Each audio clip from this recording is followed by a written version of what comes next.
Airlines are betting you won't notice these changes until it's too late. A grandmother just paid $45 for a temporary ID to see her grandkids. A loyal Southwest flyer lost their free bags after 30 years, and those wheelchairs people actually need. Now, there's an hour wait. I'm talking about changes happening right now at airports across America that could cost you hundreds of dollars if you're not prepared. A 68-year-old woman showed up at Tampa International ready for her dream vacation and got turned away at security. A couple who's flown Southwest for 3 decades just paid bag fees for the first time in their lives. A veteran in a wheelchair missed his connection home after waiting over an hour for assistance that never came. By the end of this video, you'll know exactly what's changed, how to protect yourself, and the specific phrases that get results when airlines try to catch you off guard. Let's get into it. February 1st, 2026 changed everything, and thousands of travelers are finding out the hard way. Real ID enforcement finally kicked in, and if your driver's license doesn't have that little gold star in the corner, TSA won't let you through security, period. Here's what's happening at airports right now. A 72-year-old grandmother from Ohio drove 3 hours to Cleveland Hopkins to visit her new grandbaby in Florida. She had her driver's license, her boarding pass, everything she thought she needed. The TSA agent took one look at her license and said, "Ma'am, this won't work. You need a real ID or a passport." She didn't have a passport, and the temporary ID process cost $45 and 2 hours of her time filling out paperwork. By the time she got through, she'd missed her flight. Rebooking cost another $150. That's $195 she wasn't planning to spend, all because nobody told her the rules had changed. This isn't just happening to one person. Airport customer service desks are seeing dozens of travelers every single day who show up with licenses that don't meet the new federal standards. Some of these folks haven't flown in years. Some flew just 6 months ago and had no problems. Now, everything's different. Here's what you need to know right now. Pick up your driver's license. Look at the top right corner. Do you see a gold star or a black star inside a gold circle? If yes, you're good to go. If you see not for federal use or not for real ID purposes, or if there's no star at all, you cannot use that license to fly anymore. Your options are simple, but you need to act now. Get a real ID from your DMV, or use your passport if you have one. The real ID process isn't complicated, but it does require specific documents. You'll need your birth certificate or valid passport, your social security card or a W-2 form with your full social security number, and to proofs of residency like utility bills, bank statements, or mortgage documents. Most DMVs let you start the application online and then finish in person. Some states charge a small fee, usually around $30. The appointment might take an hour, but here's what nobody's telling you. DMV appointments in many states are backed up for weeks because everyone's rushing to get this done. If you're planning to fly in the next month or two, don't wait. Book your DMV appointment today. And if you show up at the airport without a real ID and without a passport, TSA can issue you a temporary boarding pass, but it involves additional screening, verification calls, and at some airports, you will still have to pay that $45 processing fee. If you do it this way, you might make your flight, but you might not, so why risk it? Drop a comment below if you've already gotten your real ID, or if you're still planning to. Let's help each other stay informed. And in case you're looking, I have a lot of people ask me which wheelchair or walker I recommend. The ones that actually survives airline handling without getting damaged? Just thought I'd mention it to save you time looking for yourself.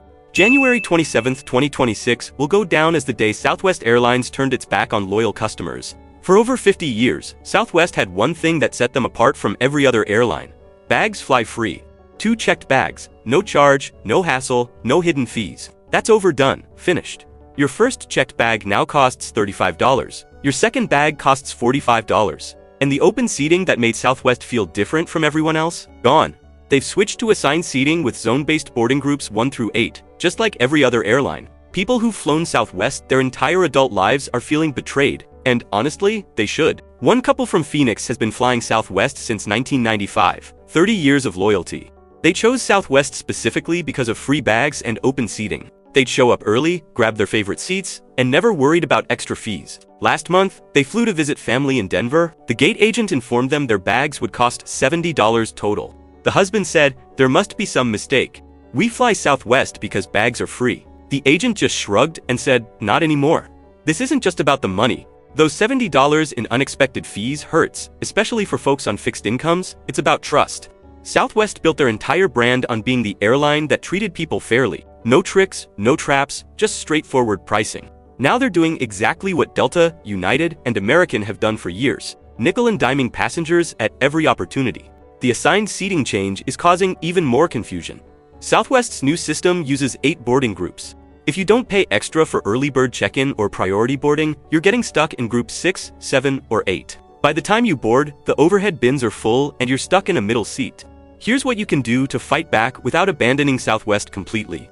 If you have a Southwest Rapid Rewards credit card, you still get free checked bags. That perk hasn't changed yet. Book your flights as early as possible to get better boarding positions without paying extra fees. Consider whether Southwest is still worth your loyalty. Run the numbers. If you're paying for bags and early boarding, you might save money flying Delta or United with a basic economy ticket. Compare total trip costs, not just the advertised fare. A $79 Southwest ticket plus $70 in bag fees is $149. If United has a $139 ticket that includes a personal item and a carry-on, you're paying more to fly Southwest. And here's the cold hard truth. Airlines only care about loyalty when it makes them money. The moment it doesn't, they'll change the rules and expect you to smile and accept it. Tell us in the comments, are you staying loyal to Southwest or switching airlines? I want to hear your thoughts on this. That suitcase you've rolled through airports for the past 5 years. Gate agents are measuring it now, and if it's even half an inch too big, you're paying to check it. Airlines have always had size limits for carry-on bags, but enforcement was relaxed. If your bag fit in the overhead bin without blocking other passengers, nobody cared. That's changed completely. Gate agents at budget airlines like Spirit, Frontier, and Allegiant are standing at the boarding door with measuring devices. They're checking every single bag. If your carry-on measures 22 by 14 by 9 inches or smaller, you're fine. If it's 22 by 14 by 10 inches, even just 1 inch over in one dimension, they're tagging it for gate check. And you're paying $65 to $100 depending on the airline. A business traveler in Atlanta had been using the same carry-on bag for 7 years. She flies Spirit twice a month and never had a problem. Last week, the gate agent measured her bag and said it was too large. She argued that she'd used this exact bag on Spirit dozens of times. The agent didn't care. Gate check fee, $85. The bag was 1 inch too wide. But size isn't the only issue anymore. Weight limits are being enforced now. Some budget airlines have a 35-pound limit for carry-ons. If your bag weighs 36 pounds, they're making you check it and charging you a fee. And if you have one of those smart suitcases with built-in battery packs for charging your phone, listen carefully. If the battery isn't removable, TSA can confiscate your entire suitcase. A woman in Dallas had a $300 smart suitcase with a non-removable lithium battery. TSA told her she couldn't fly with it. She had to either abandon the suitcase at the airport or miss her flight and go buy a new one. She left a $300 suitcase in the trash and flew with her belongings in a plastic bag from the airport gift shop. Here's your action plan. Measure your carry-on bag at home with a tape measure. If it's over 22 by 14 by 9 inches, even slightly, buy a smaller bag. Check your bag's weight before you leave for the airport. If it's close to 35 pounds, remove heavy items and put them in your personal item. If you have a smart suitcase, make sure the battery pack is removable. If it's not, stop using that bag immediately. And here's a tip most people don't know. If you're flying a budget airline and you know your bag might be oversized, pay to check it online before you get to the airport. It's usually $30 to $40 online versus $65 to $100 at the gate. Save yourself the hassle and the money. This one should make you furious. The Department of Transportation just paused enforcement of new rules that were supposed to protect passengers who need wheelchair assistance. These rules required airlines to return damaged wheelchairs quickly and provide loaner equipment when problems happened. Why did the DOT pause enforcement? They claim they need more time to review the regulations. Translation: airlines complained that the rules were too expensive, so the government backed down. Meanwhile, passengers who genuinely need mobility assistance are suffering. A 74-year-old Air Force veteran requested wheelchair assistance for his connecting flight at Newark.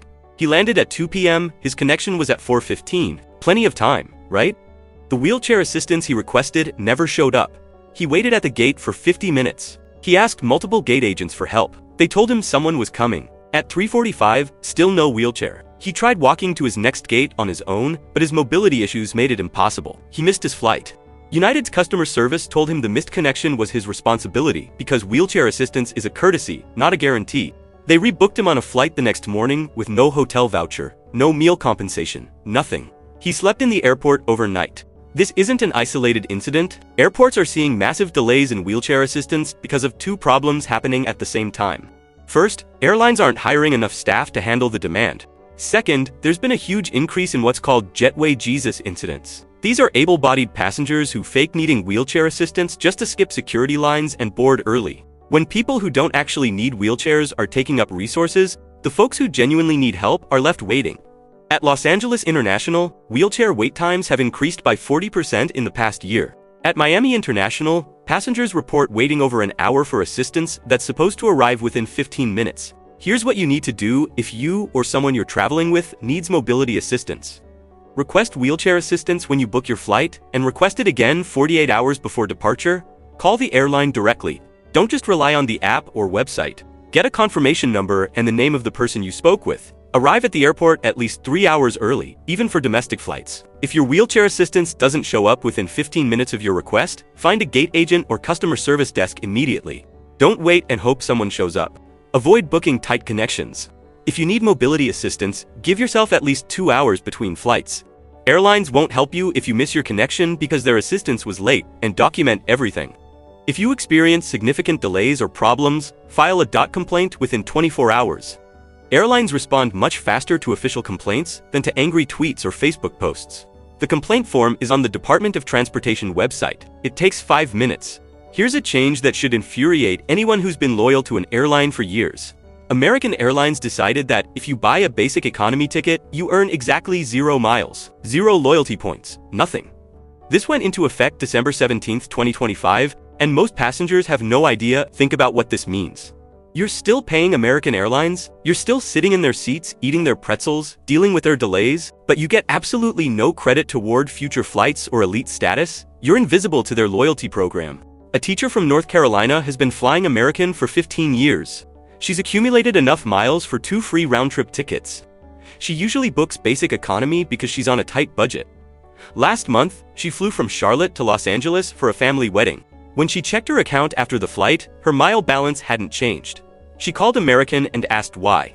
The representative explained that basic economy tickets no longer earn miles. She said, "But I've been loyal to American for 15 years. The representative replied, "If you want to earn miles, you'll need to purchase a main cabin ticket next time." The price difference between basic economy and main cabin, usually $30 to $60 each way. So now, if you want the loyalty program to actually work, you're forced to pay more, but it gets even worse. Delta and United are testing something called basic business class. Imagine paying $2,000 for a business class ticket, but you can't choose your seat. You don't earn miles, you don't get lounge access. You're paying business class prices for an economy experience with slightly more legroom. Delta is already doing this with comfort seats on some routes. United executives have hinted it's coming to international flights. Their reasoning: not everyone wants the full experience. Translation: we're going to charge you the same price and give you fewer benefits because we know you'll pay it anyway. Here's how to fight back without giving up on loyalty programs completely. Never book basic economy if you care about earning miles. The $30 to $60 upcharge for main cabin pays for itself in accumulated miles and benefits. If you fly frequently, get an airline credit card. Many of these cards give you automatic elite status or bonus miles that offset these changes. The Southwest Rapid Rewards card still gives you free bags. The Delta SkyMiles card gets you priority boarding. Compare total costs, not just base fares. A $200 American Basic Economy ticket that earns 0 miles might be worse than a $230 United Economy ticket that earns 1,500 miles. Consider switching airlines if your loyalty isn't being rewarded. Airlines count on you staying out of habit. Break the habit if it's costing you money. And here's the uncomfortable truth. Airline loyalty programs were designed to make you feel valued while extracting as much money as possible from your wallet. They work because we want to believe our loyalty matters. It doesn't, not to them. Share your worst airline loyalty story in the comments. Let's hold these companies accountable. Airlines have dress codes, and they're enforcing them inconsistently, which means you never know when you'll get stopped. Delta just banned passengers from wearing eye-equipped smart glasses like Ray-Ban Meta glasses. You literally cannot board a Delta flight wearing them. Take them off or don't fly. The reasoning: privacy concerns. The glasses can record video without obvious indicators. But here's where the inconsistency gets absurd. Spirit Airlines updated their dress code to ban passengers who are barefoot, inadequately clothed, or wearing see-through outfits. Sounds reasonable, right? Except enforcement is completely random. One woman was denied boarding because her crop top showed her midriff. Another passenger boarded wearing what looked like pajamas and no problem. A man on a United flight took off his pants mid-flight, sat in his underwear for 2 hours, and faced 0 consequences. But another traveler got stopped at the gate because their shorts were considered too short. The confusion is intentional. When enforcement is inconsistent, passengers you dress more conservatively because you don't know where the line is. Here's your strategy for avoiding dress code problems. Dress business casual for flights. Collared shirt or blouse, pants or knee-length shorts, closed-toe shoes. Leave the crop tops, short shorts, and see-through clothing at home. Pack your AI smart glasses in your checked bag or carry-on. Don't wear them through the airport. Stick strictly to the 2-item carry-on limit. Backpack plus suitcase or purse plus suitcase. If you're carrying 3 items, you're getting stopped. And here's the magic phrase: if a gate agent denies you boarding for dress code violations, can you show me where that's written in your official policy? Most gate agents are making up rules on the spot based on their personal judgment. Asking for the written policy forces them to either show you the actual rule or back down. Don't be rude, don't argue, just calmly ask to see the policy in writing. Half the time, they'll let you board. Alright, here's some actually good news. Free Wi-Fi is finally becoming standard on most major airlines, and this one actually benefits passengers. American Airlines is rolling out free Wi-Fi for AID Advantage members on nearly every flight by spring 2026. United offers free Starlink Wi-Fi for Mileage Plus members on more than half their regional fleet. Delta provides free Wi-Fi for SkyMiles members on most domestic and international flights. Southwest gives free Wi-Fi to all Rapid Rewards members. JetBlue has offered free Wi-Fi to all passengers for years, no membership required. But here's the catch: you must be signed up for the airline's free loyalty program. If you're not a member, you're paying $8 to $25 per flight for the same Wi-Fi that loyalty members get free. Signing up for these programs costs nothing, no purchase required, no fees. You just create an account on their website or app. A woman flying from Toronto to Thailand paid $25 for Wi-Fi on her 16-hour flight. She said it was the best $25 she'd ever spent because she could work, stream movies, and video call her family. The flight went by so much faster. Here's how to take advantage of free Wi-Fi. Sign up for every airline's free loyalty program before you fly. It takes 5 minutes per airline. Download the Airlines app before your flight. Many airlines require app-based login to access free Wi-Fi. Test the connection early in the flight. If it's not working, you'll have time to troubleshoot or request a refund. Don't rely on Wi-Fi for critical work. It can be slow or spotty, especially over oceans or remote areas. And here's a tip most people don't know. If you pay for Wi-Fi and it doesn't work, request a refund immediately through the airline app or website. Most airlines will credit your account without argument. Free Wi-Fi is one of the few changes that actually makes flying better. Take advantage of it. This is the change that's already causing the most problems, and most travelers have no idea it's happening. If you're flying internationally, you now need special travel authorizations beyond just your passport. And airlines are strictly checking for these before letting you board. The UK's ETA, Electronic Travel Authorization, is already required if you're flying to the United Kingdom. Even just for a layover, you must apply online for an ETA before you travel. The application costs around $12 and takes a few days to process. Airlines check for it before you board. If you don't have it, they won't let you on the plane. Europe's ETIAS system is delayed until late 2026, but when it launches, you'll need to apply online and pay about $8 before entering most European countries. Why are airlines so strict about checking this? Because if they let you fly without proper documentation and you get denied entry at your destination, the airline is legally responsible for flying you back at their own expense. They're not taking that risk. A family from New Jersey showed up at Newark ready for their dream London vacation. They had valid passports, they had their boarding passes, they had hotel reservations and theater tickets.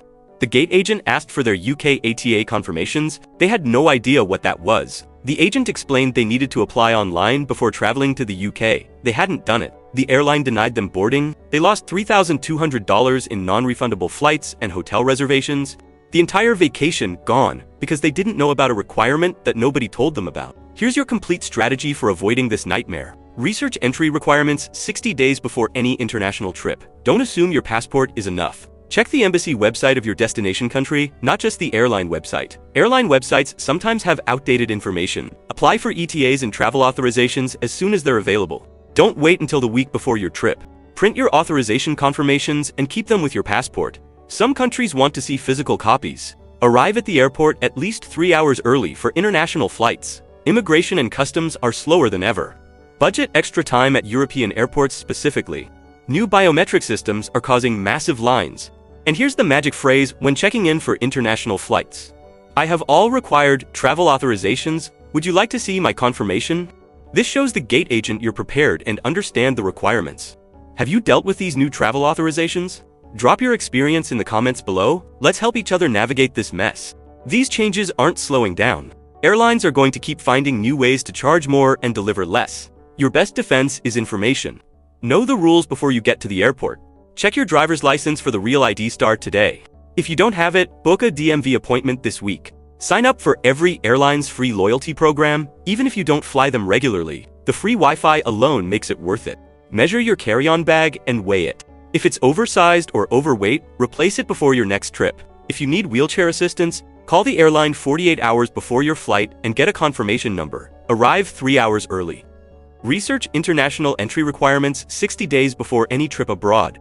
Apply for authorizations early. And, most importantly, don't let airlines gaslight you into thinking these changes are your fault or that you're asking for too much by expecting decent service. You're paying for a service, you deserve transparency, consistency, and respect. If you found this helpful, hit that like button so more travelers can find this information. Subscribe so you never miss updates when airlines change the rules again. And drop a comment below telling me which of these changes surprised you the most or which one you're most concerned about. Safe travels, and I'll see you at the airport.